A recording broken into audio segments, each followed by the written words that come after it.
Be Wealthy and Smart, episode 500.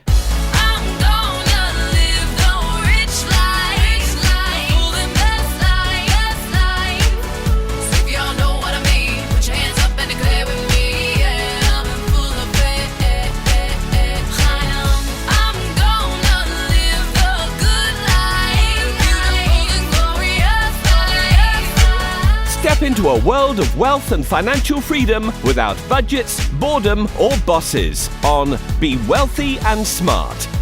And now, here's your host, Linda P. Jones. Welcome to Be Wealthy and Smart. I'm Linda P. Jones, America's Wealth Mentor, empowering women and men worldwide to financial freedom. On today's show, we're going to talk about how millennials can become millionaires. This caught my eye because it was an article in Investor's Business Daily written by Paul Katzif. And he says it's advice for the young and the old. You should start early, invest in stocks, slash debt, and buy a home. Well, he has some other advice for millennials, so I thought we'd go through this. And of course, this isn't just for millennials, but it's a catchy title that he used, and so I'll keep his title. And we will talk about younger people and ways to build wealth, but it really doesn't matter that it's just for young people. I mean, it doesn't matter that he wrote the article for young people because it really applies to wealth building in general. One interesting statistic is he says 53% of millennials expect to become a millionaire or are one already. Well, that's pretty awesome. 53% have a positive expectation, and I love that because, as you know, with wealth, you've got to make a decision that you want to become wealthy and then do the right things to make it happen. Millennials range in age from 21 years old to 37 years old. And to build wealth, Paul says, one way is to save money by investing in assets that grow, not just park them in a piggy bank where they do nothing. And I couldn't agree more. As you know, Step 5 to wealth is compounding at a high rate, and that is what you need to do in order to compound your wealth and become a millionaire. So let's look at the specific things that he's recommending that you do, and we'll talk about each one. First, he says, get your priorities straight. Many millennials save for the wrong goals. That prevents many from putting enough money into saving for retirement and other key goals. The most common saving incentive is to pay for a vacation, which 43% of millennials cop to.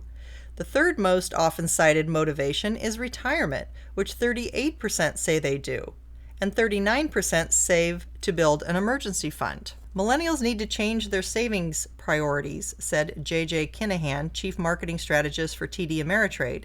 Retirement is more important than vacations. Well, I tend to agree there.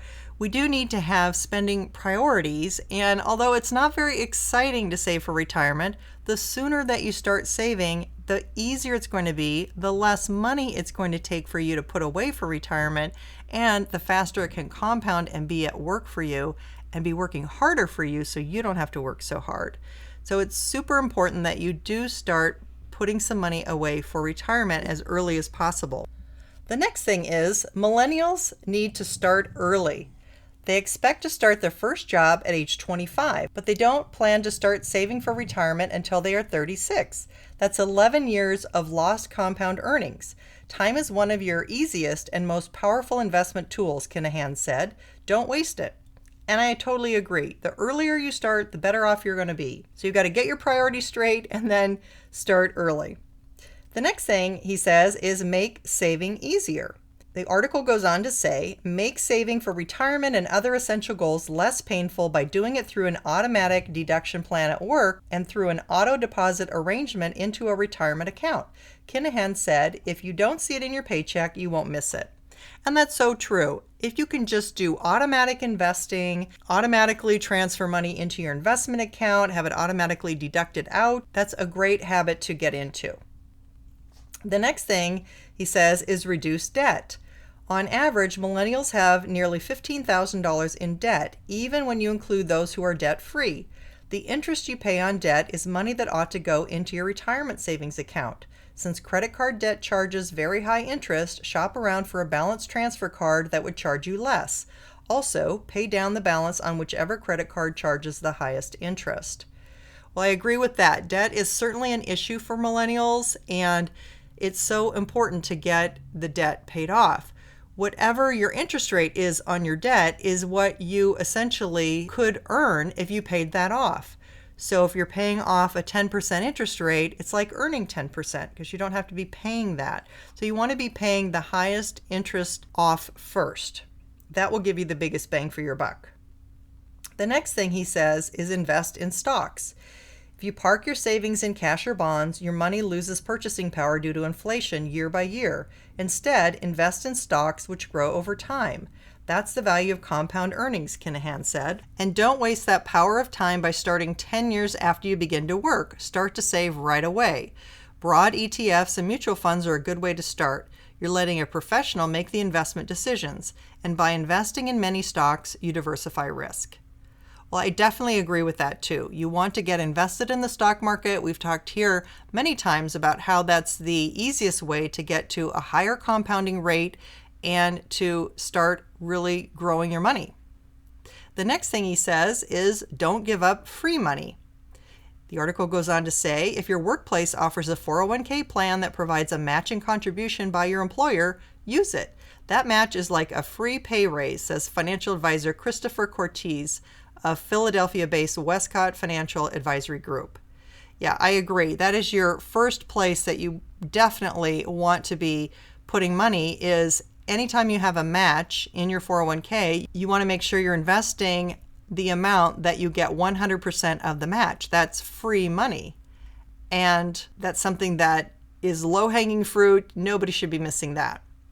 And finally, he says, buy a home. The biggest mistake millennials make is renting and waiting to buy a home, said David Bach, Director of Investor Education for AE Wealth Management and author of the best-selling The Automatic Millionaire. End of article. Well, I totally agree with David that you want to buy a home. Right now, I know it's very trendy to talk about only renting and not buying a home, but when I look at all of the baby boomers who are a lot older than the millennials, of course, who are supplementing their retirement with home equity because their home value grew so much while they were a homeowner, and how they're able to downsize to a smaller home, move to a less expensive neighborhood, and take $200,000 to $500,000 out of their house and put it into their retirement account. I wonder, how are millennials going to be able to do that if they only rent and they don't have that home equity over time to be able to do that? So I think I agree with David here. This is an important concept to increase your net worth. I've talked about how paying a mortgage actually is forced savings, and how when you pay off your mortgage, that's forced savings that you are paying off every month, and that is going to work to your benefit whether your home appreciates in value or not. It's forced savings for you to go from owing $300,000 to having $300,000 paid off and owning your home outright. You have now just created $300,000 of forced savings for yourself. So it's a good plan to buy a home, do it long term. Don't be moving a lot because that's a lot of extra expense every time you move, but try to make one decision to buy a home and stay put as much as you can, keeping that home long term. So those are some ideas for how millennials can become millionaires, but they're not just for millennials. Like I said, it's for anybody. It's just good, solid advice for anyone to follow. Wealth building concepts are the same no matter what age you are. It doesn't matter. It's all about compounding. It's all about getting your money to grow for you at the highest rates possible. The more money you can put aside to do that, the more money you can get invested to grow for you, the faster you're going to have the financial freedom that you want. If you haven't yet subscribed to Be Wealthy and Smart, please hit the subscribe button and you'll be updated as soon as new podcasts are available. And if you haven't yet left a review, I'd love to have a review from you. And let's connect over on Instagram, where I'm giving daily wealth tips and quotes and ideas that can help you get to financial freedom faster. That's at Instagram.com/Linda P. Jones. That's all for today. Until next time, live the good life and be wealthy and smart. Thank you for listening to Be Wealthy and Smart with Linda P. Jones. Share the wealth and tell your family and friends about the show. Check out our website, blog, and social media for more riches at www.bewealthyandsmart.com.